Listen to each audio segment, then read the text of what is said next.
Hello kitties, Radhe Radhe. Welcome back to the class. I am Kritika और आज हम इस वीडियो में करेंगे एक्सरसाइज 6.2। क्वेश्चन नंबर 1 क्या बोल रहा है? इन फिगर, ये फिगर है जिसमें ए बी पैरेलल है सी डी के, मतलब ये लाइन एक दूसरे के पैरेलल है, और सी डी ई एफ के पैरेलल है, मतलब ये आपस में तीनों क्या है, पैरेलल हैं। और क्या बोला है? Y ratio Z. हमें वाई रेशो जेड दिया है, वैल्यूज़ नहीं दी, रेशो में दिया है हमको 3:7। क्लियर है? और हमें एक्स की वैल्यू फाइंड करने के लिए बोला है। तो हम फाइंड कर लेते हैं कि जो रेशो है, जो कॉमन रेशो है इनकी y एंड z की, वो a मान लेते हैं। मतलब कैसे करेंगे? जैसे ये है y रेशो z, पर अगर हम y की वैल्यू लिखेंगे तो क्या लिखेंगे? मैंने क्या बताया, कोई एक वेरिएबल लेकर लिखना होता है। तो हम y को मान लेंगे 3a और z को मान लेंगे 7a। क्लियर है? क्यों? क्योंकि हमेशा वेरिएबल, ये रेशोज़ है जो कि क्लियर वैल्यूज़ नहीं होती, तो हमें एक वेरिएबल मान के चलना होता है। क्लियर है? अब हमें एक और चीज़ पता है कि ये सारी आपस में पैरेलल है।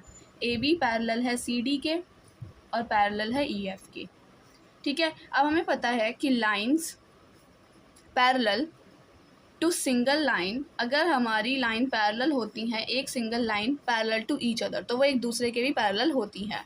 तो इसलिए ये आपस में एक दूसरे के भी पैरेलल हो गई।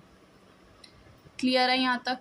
कोई डाउट तो नहीं? अब देखो, जब ये अगर पैरेलल लाइंस है, मैंने आपको समझाया था इंट्रोडक्शन वीडियो में, अगर पैरेलल लाइंस होती हैं और एक ऐसे लाइन जारी होती है, पैरेलल हैं अगर, तो इधर वाला एंगल इसके इक्वल होता है। किससे? Alternate interior angle. तो देखो ये एक्स जेड के इक्वल हो जाएगा। तो X is equal to Z. क्यों? ऑल्टरनेट इंटीरियर एंगल से इन्हें बोलते हैं ऑल्टरनेट इंटीरियर एंगल्स, क्योंकि ये अंदर हैं और ऑल्टरनेट है, मतलब एक लाइन के राइट साइड है और एक लेफ्ट साइड है। तो एक्स जेड के इक्वल हो गया। अब देखो एक और चीज़, एक्स और वाई क्या है, मैंने आपको ये भी इंट्रोडक्शन वीडियो में समझाया था ना, इंटीरियर एंगल्स हैं, और वो भी को, मतलब साथ के, को इंटीरियर एंगल्स। तो एक्स को इंटीरियर एंगल्स का सम क्या होता है? 180 डिग्री। तो लिख देंगे, क्योंकि एक्स और वाई को इंटीरियर एंगल्स हैं, तो X plus Y is equal to 180 degree. Clear है? अब एक्स की वैल्यू देखो क्या थी हमारी, एक्स की वैल्यू, एक्स तो हमें पता ही नहीं है ना, बट हमें ये पता है एक्स जेड के इक्वल है, तो Z plus Y is equal to 180 हो गया। और जेड की वैल्यू क्या थी? 7a, वाई की 3a is equal to 180 degree, 10a is equal to 180 degree, and a की वैल्यू क्या आ गई हमारी? 18 डिग्री। a की वैल्यू मिल गई 18 डिग्री। ठीक है? अब हमें किसकी निकालनी है? हमें तो x की वैल्यू निकालनी है। अब देखो यहाँ से z की वैल्यू आ जाएगी, z is equal to 7a है, तो 7 इंटू a, मतलब 7 इंटू 18, विच इज़ क्या होता है 7 इंटू 18? 126। z की वैल्यू आ गई, और z तो x के इक्वल है, तो x की वैल्यू भी क्या हो जाएगी? 126 डिग्री। क्लियर है? बहुत सिंपल क्वेश्चन था। नॉर्मल वैल्यूज़ निकालनी है बस, रेशो का ध्यान में रखते हुए कि रेशोज़ हमें सिंपल नहीं लेनी होती, इसलिए हम क्या करेंगे, उसके साथ एक वेरिएबल लेकर चलेंगे। क्लियर है? आगे बढ़ें। देखो अब नेक्स्ट क्वेश्चन क्या बोल रहा है।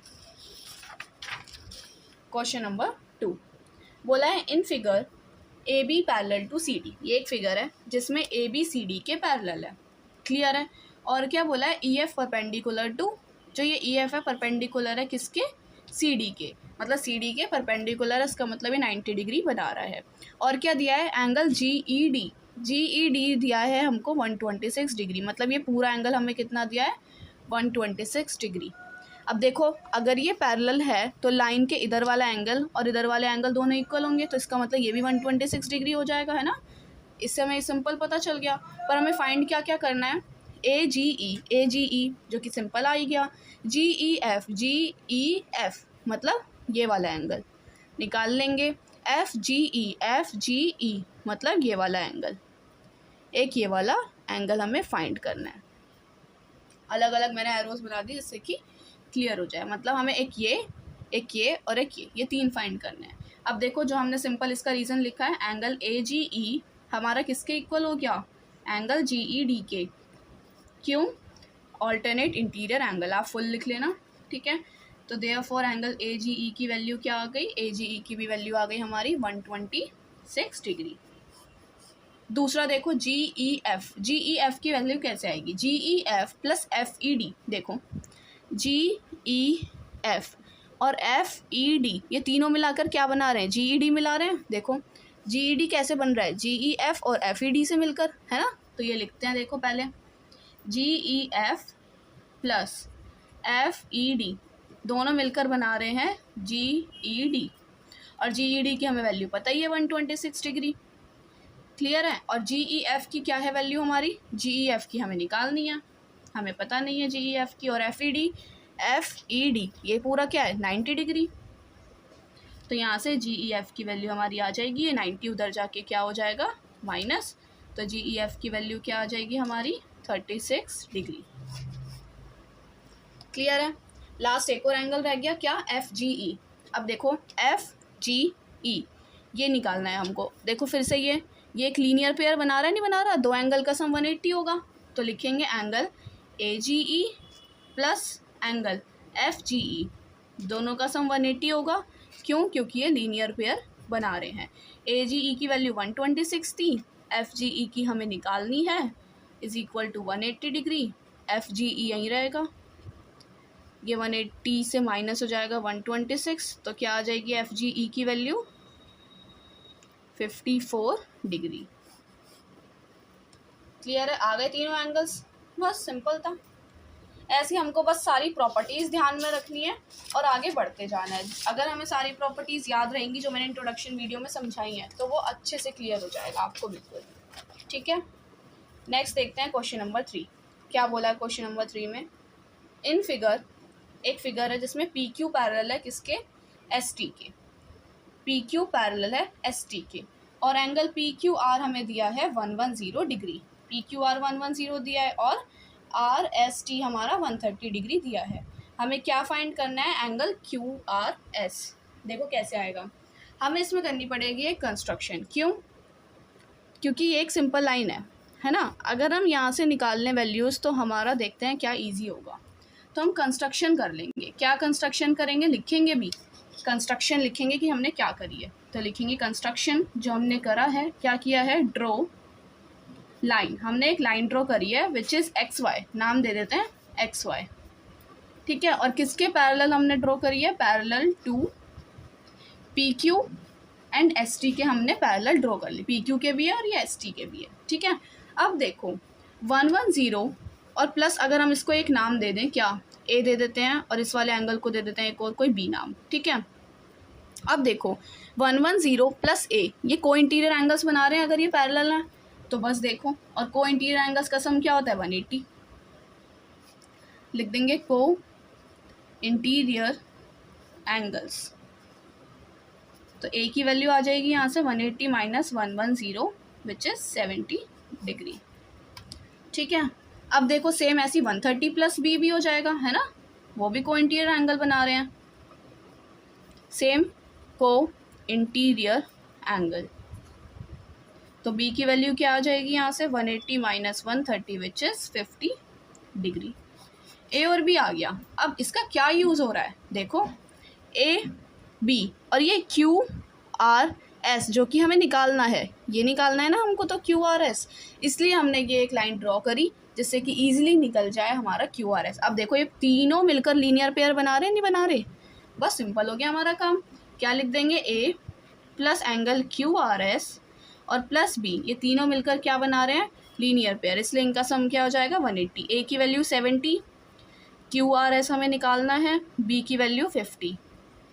अब देखो 70 प्लस 50 इन दोनों को ऐड करेंगे तो क्या हो जाएगा 120, QRS हमें निकालना है is equal to 180 degree. QRS यहीं रखा, ये उधर जाके माइनस हो गया, तो QRS की वैल्यू क्या आ गई हमारी 60 डिग्री, तो आ गई हमारी वैल्यू जो हमें चाहिए थी। क्लियर है, कोई डाउट तो नहीं है। नेक्स्ट देखते हैं क्वेश्चन नंबर 4। क्वेश्चन नंबर 4 क्या बोल रहा है, इन फिगर है जिसमें AB पैरेलल है CD के, ठीक है, और क्या बोला है, एंगल APQ किसके इक्वल है 50 डिग्री के, और एंगल PRD किसके इक्वल है 127 डिग्री के। हमें X एंड Y की वैल्यू निकालनी है, ये भी सिंपल हो जाएगा। देखो ज़रा आप ट्राई करके देखना एक बार, वीडियो पॉज करके, और फिर मेरे साथ देखना। देखो APQ 50 है, ये 127 है एंड ये Y है, ठीक है। अब देखो कैसे क्या करेंगे, अगर हमें इसको वैल्यू निकालनी है तो क्या कर सकते हैं, क्या निकालना है हमको, x और y की वैल्यू। देखो x हमारा किसके इक्वल होगा, जब ये पैरेलल लाइन है तो x हमारा 50 के होगा, ऑल्टरनेट इंटीरियर एंगल इधर एक लाइन के लेफ्ट हैंड साइड लाइन के राइट हैंड साइड के इक्वल होता है, ये हमने पढ़ा है। तो x हमारा किसके इक्वल हो जाएगा, AP Q के। क्लियर है, क्यों, रीजन लिख देंगे, ऑल्टरनेट इंटीरियर एंगल, ये मैं शॉर्ट में लिख रही हूँ, आपको पूरा लिखना है। APQ क्या है, 50 डिग्री, तो x की वैल्यू तो आ गई 50 डिग्री, सिंपल है ना, ऐसा कुछ नहीं था अभी तो। अब y की और निकाल लेते हैं। अब देखो y की कैसे निकालेंगे, APR किसके इक्वल होगा, PRD के। देखो लाइन के इधर वाला एंगल लाइन के इधर वाले एंगल के इक्वल होगा, है ना, इधर वाला एंगल इधर वाले के, तो ऑल्टरनेट इंटीरियर फिर से हो रहे हैं, तो बस लिख देंगे angle APR is equal to angle PRD। ठीक है, पर APR आ कैसे रहा है, APR 50 और y को मिलाकर, तो 50 + y is equal to PRD कितना है, 127 डिग्री, तो y की वैल्यू यहाँ से निकल जाएगी 127 - 50, तो y आ गया हमारा 77 डिग्री। क्लियर है, सिंपल था ये भी। नेक्स्ट देखते हैं क्वेश्चन नंबर 5। क्वेश्चन नंबर 5 क्या है, रीड करो जरा। क्या बोला, इन फिगर, एक फिगर है जिसमें क्या बोला है, PQ और RS 2 मिरर्स हैं, PQ RS 2 मिरर्स हैं, ठीक है, place parallel to each other, जो कि एक दूसरे के पैरेलल हमने रखे गए हैं। ठीक है, एक इंसिडेंट रे है AB, स्ट्राइक द मिरर, जो मिरर को स्ट्राइक कर रही है, मतलब मिरर से टकरा रही है। ठीक है, किस पर, PQ को टकरा रही है एट B पर, मतलब AB एक रे है जो टकरा रही है PQ पर, टकरा गई। अब ये रिफ्लेक्ट बैक भी होगी, तो रिफ्लेक्ट रे बन रही है हमारी BC, जो कि फिर टकरा रही है C पर RS पे, और फिर यहाँ से एक और बन रही है रे हमारी CD, जो कि पैरेलल है, ये सब अलोंग CD है ना, मतलब रिफ्लेक्ट बैक होके फिर ये CD बन रही है। क्लियर है, ये दोनों पैरेलल हैं, एक रे यहाँ पे टकराती है PQ पे, फिर ये दूसरी रे RS पे टकराती है, फिर तीसरी रे फिर सीधी निकल जाती है, ये बोल रहा है अभी इसमें। ठीक है, तो देखो ये एक तरह से हमने साइंस में पढ़ा है, इंसिडेंट रे और रिफ्लेक्टेड रे वही सेम चीज़ है, हम नाम दे देते हैं, जैसे इसको 1 मान लो, इसको 2 मान लेते हैं। ठीक है, एक इसको नाम दे देते हैं M, यहाँ से देखो जैसे बीच में से ऐसे निकल रही है, ऐसे ही हम इसमें भी निकाल लेते हैं और इसको नाम दे देते हैं N, जिससे कि यहाँ भी हमारे एंगल्स आ जाएंगे 2, 3 और 4। क्लियर है यहाँ तक। अब देखो लिख देंगे जो जो हमने कंस्ट्रक्शन करी है खुद से, क्या क्या किया है कि BM को परपेंडिकुलर बनाया है PQ के। ठीक है, BM परपेंडिकुलर हो गई PQ के, ये 90 डिग्री बना रही है, हमने परपेंडिकुलर बना लिया। और किसको बनाया, CN को हमने परपेंडिकुलर बना लिया RS के। ठीक है, कि ये RS पे बन रही है, तो देखो BM पैरेलल होगी CN के या नहीं, BM CN के पैरेलल होगी या नहीं। देखो BM PQ के है, CN RS के है, और PQ RS ऑलरेडी एक दूसरे के पैरेलल हैं, तो ये भी एक दूसरे के पैरेलल हो जाएंगे, हमने पढ़ा है ना, perpendicular and parallel are also parallel. ठीक है, अब देखो एंगल 1 हमारा किसके इक्वल होगा, एंगल 2 के इक्वल होगा। क्यों, हमने पढ़ा है इंसिडेंट रे आपस में इक्वल होती है, इंसिडेंट रे रिफ्लेक्टेड रे दोनों आपस में इक्वल होंगे, तो एंगल 1 और 2 इक्वल होंगे। क्यों, क्योंकि लॉ ऑफ रिफ्लेक्शन हमारा बोलता है, लॉ ऑफ रिफ्लेक्शन के अकॉर्डिंग। बस साइंस का ही थोड़ा बहुत पार्ट में 3, 4 के इक्वल होगा, सेम लॉ ऑफ रिफ्लेक्शन। ठीक है, नेक्स्ट अब देखो ये 2, 3 के इक्वल होगा, नहीं होगा, लाइन के इधर उधर है ना, 2, 3 के इक्वल होगा। क्यों, ऑल्टरनेट इंटीरियर एंगल्स ही हमने पढ़ा है अभी। तो देखो 1, 2 के और 2, 3 के, तो 1, 3 के भी हो गया, और 1, 2 के तो ऑलरेडी है, और 3, 4 के है, तो देखो ये आपस में एक दूसरे के इक्वल हो गए नहीं हो गए। ठीक है, अब एक और चीज़ देखो, एंगल 1 + एंगल 2, इन दोनों का सम 3 और 4 के इक्वल होगा। ठीक है, इन दोनों का सम को इंटीरियर बिल्कुल अंदर के एंगल्स हैं। ठीक है, तो इन दोनों के सम के इक्वल होगा, और 1 और 2 मिलकर क्या बना रहे हैं, ABC, और 3 और 4 मिलकर क्या बना रहे हैं, BCD। तो ये दोनों इक्वल हो गए, मतलब एंगल ABC हमारा BCD के इक्वल हो गया। तो एक तरह से देखो अगर हमारे ये एंगल्स इसके इक्वल हो रहे हैं तो ये तो एक तरह से ऑल्टरनेट इंटीरियर एंगल्स की तरह हो रहे हैं, है ना। तो हम लिख सकते हैं ये these are alternate interior angles, मतलब these angles are alternate angles. इसका मतलब ये ऑल्टरनेट एंगल्स बन रहे हैं।